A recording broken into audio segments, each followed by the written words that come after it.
approaching the 1 year of a pretty horrific crime in Orange County, Yovahnis Roque. Tell me a little bit about where things with this case, where do they stand? Well, we're still waiting to find out if the Orange County District Attorney's Office wants to pursue the death penalty or not in this case. So our primary focus right now is putting together a package for them that we've been working on for the last month or so to try to encourage them not to seek the death penalty. There's really three reasons that they should not seek the death penalty, in our opinion. The first is he has been found to, at the time of the incident, to be insane by a psychiatrist, which means that at the very least, his ability to mentally form the capacity to have done this crime, legally done this crime, is in doubt. And you know, obviously I'm opposed to the death penalty all the time, but you particularly should be wary of seeking the death penalty in a case where there is some question about whether or not somebody could actually be found guilty or not. The second reason that we should consider not doing it is that Orange County doesn't have the money to do it, unfortunately. Death penalty cases cost hundreds and hundreds of thousands of dollars for a 7 or 8 week trial. The follow-up to that is always complicated appeals and writ hearings, which the county would have to foot the bill for. And as bad and gruesome as this case is, given particularly with the insanity question, there's just no reason for the county to spend that money. But the third aspect of this is we're going to be putting together for the government our view of what we call mitigation evidence and what we would present to the jury if we were in a punishment phase of a death penalty case, showing them why we think that jurors would not vote to give him the death penalty anyway, despite, again, the gruesome nature of the crime. So you feel very confident that Yovahnis Roque was insane at the time of this? I've seen no evidence to the contrary, is my answer. And in fact, I've worked with Dr. Grapon, who was the psychiatrist in this case, on probably 50 to 100 cases. And this is the first time I've ever seen him say that somebody was not sane at the time of the event. That's very different than being not competent to stand trial. He's told me that on lots of occasions for clients. This person isn't competent now. But it's very different and very difficult to go back into to somebody's mindset, you know, months ago. But what he looked at was more than just interviewing the client. He's looking at that arraignment video that was so bizarre. He looked at a 4-hour interview with police where Mr. Roque was just essentially out of his mind. I mean, he just could not. There were things like he believed that when they were taking gunshot residue, I don't know why they were taking gunshot residue from him because there wasn't a gun involved in the case, but nonetheless, they're doing gunshot residue testing on him, and he thinks they're injecting something into his body to try to make him confess. That kind of stuff. And so it was just, I mean, it was just beyond anything that I've ever seen, and I think Dr. Grapon recognized that, and so that's why he has given that opinion. Additionally, though, there's not been any alternate opinion. No one has come forward that's qualified to say that he was sane, so I've seen no evidence to the contrary. And,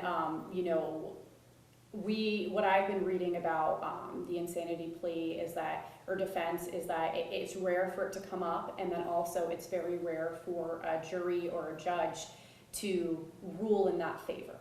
Yes, so the challenge is that people tend to think or tend to believe what they see on TV, which is that if we find this person not guilty by reason of insanity, then they're just going to walk out the front door and, more importantly, be out there living with us in society. And in Texas, anyway, that is not the reality at all. In fact, what the law says in Texas is that if you're acquitted by reason of insanity, you're found not guilty by reason of insanity, the judge retains jurisdiction to keep you confined in a mental institution for up to your whole life if it's a first-degree felony, or in this case, a capital felony. And so if jurors saw fit to convict him saw fit to find him not guilty by reason of insanity, the judge would retain that jurisdiction to keep him in custody for forever, basically. And so there's no risk that he would be out walking around with us, even though he is now, on medication and is now much better mentally than he was before. Can you speak a little towards his mental state now? Yeah, I mean, it's much better. I mean, there's sort of medical record kind of stuff I can't get into, but I can tell you that he's being properly looked after and medicated now, and he is lucid, has an understanding looking backward of what has happened, and he's able to communicate with me and those sorts of things. But again, the question is not competency. That's about whether or not you're competent now. The question is whether he was sane or insane at the time of the offense, and we very much believe that the evidence is going to be unrefuted that he was insane at the time.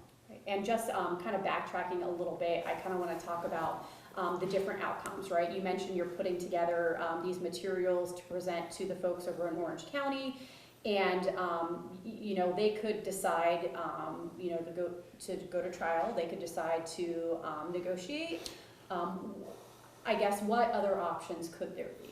Well, there's really three options. For us, the goal right now is to get the death penalty off the table. Once we have that, then we can have a serious discussion about what the best outcome for the case is. But before, as long as death penalty is on the table, it has to be a trial. And so we are treating it right now like it's going to be a trial, like it's going to be a death trial. And if that is what happens, then obviously we're going to fight tooth and nail to present the insanity defense and present alternatively, if he is found guilty, why they should not give him the death penalty.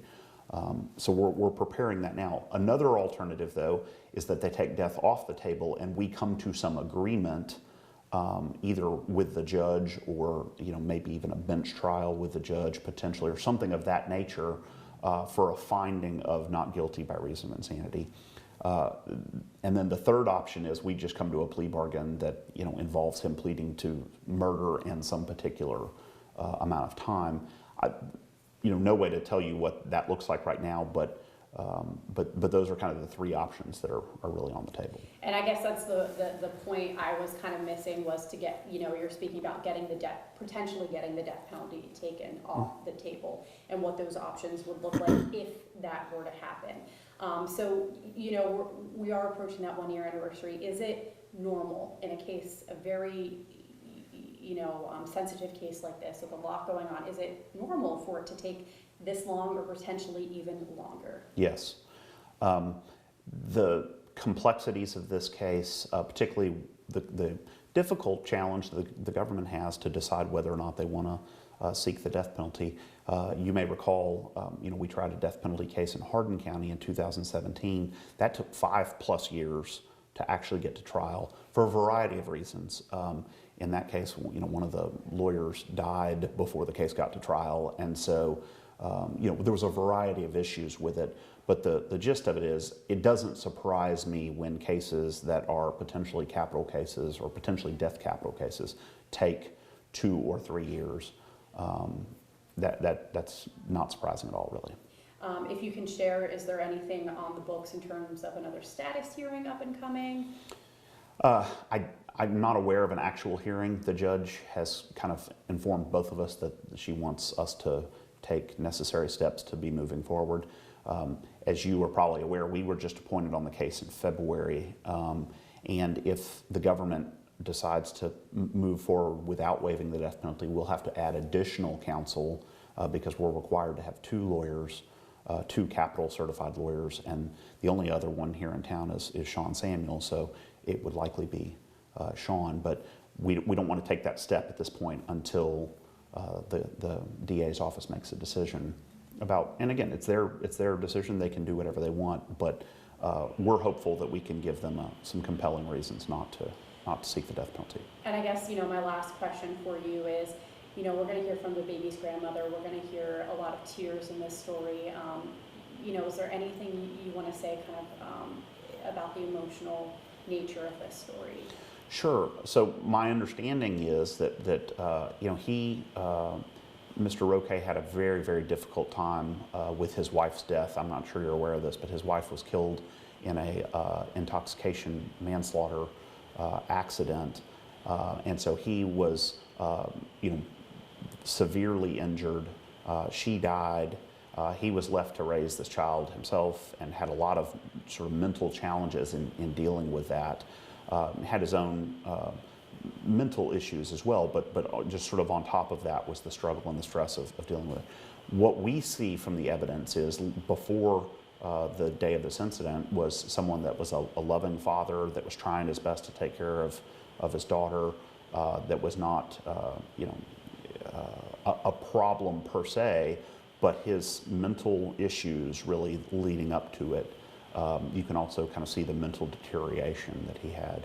And so, you know, it's really a tragedy for everybody involved. There's no good side of this, and it is easy to be sympathetic to the grandparents and you know, obviously mourn the death of this child, but we've got to look at it in context, and the context here is that he had a complete break with reality at that time. Is there anything else you want to add? Well, I wanted to mention to you as well that one of our challenges here is when we were talking earlier about the death penalty,